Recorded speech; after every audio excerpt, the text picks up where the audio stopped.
Paris tenu, les experts publics et privés se sont retrouvés aux 13e rencontre du G5 Santé, dédiée à l'efficience et au financement du système de santé, le 1er octobre 2024. Marc Ferracci, tout juste nommé ministre délégué chargé de l'industrie, les a rejoints pour un premier échange avec les acteurs majeurs du secteur. Moi, il me tenait à cœur de venir soutenir les industriels de la santé, et en particulier le G5 Santé, pour, au fond, passer un certain nombre de messages. D'abord, le message que nous allons continuer à les soutenir, le message que nous souhaitons construire ensemble, notre politique en matière de médicaments, et continuer à la fois sur le volet budgétaire, mais aussi sur le volet réglementaire et législatif, sur le volet de la simplification, et bien de se nourrir des propositions des acteurs. Des propositions et des débats constructifs tout au long de cette matinée. La première table ronde portait sur les voies d'amélioration de l'efficience en santé et la deuxième table ronde sur les mécanismes financiers. Nous avions des représentants à la fois de la haute administration, des parlementaires, représentants également d'associations de patients et des industriels bien évidemment. Cette année, nous avons battu un record. Nous avions plus de 400 personnes qui ont suivi nos 13e rencontres. Des débats intéressants autour de l'efficience en santé.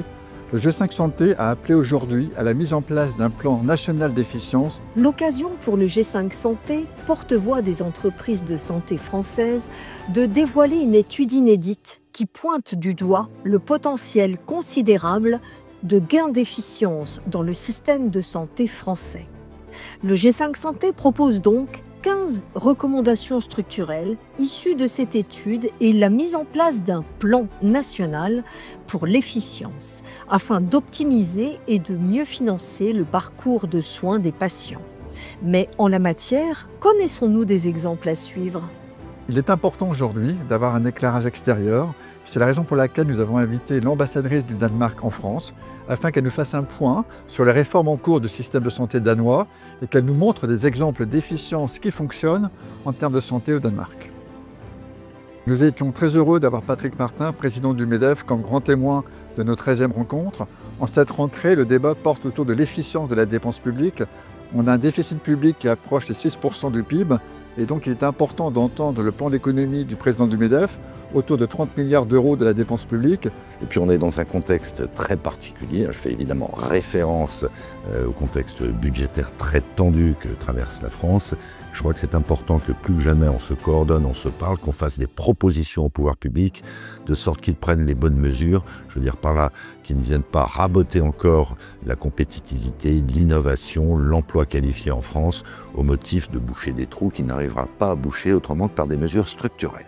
Des sujets d'actualité et surtout des équations à résoudre dont il faut discuter avec les pouvoirs publics. Les rencontres du G5 Santé s'inscrivent au cœur de cet indispensable dialogue. Alors, je donne rendez-vous maintenant à tous nos participants fidèles à nos 14e rencontres du G5. Elles auront lieu le 7 octobre 2025.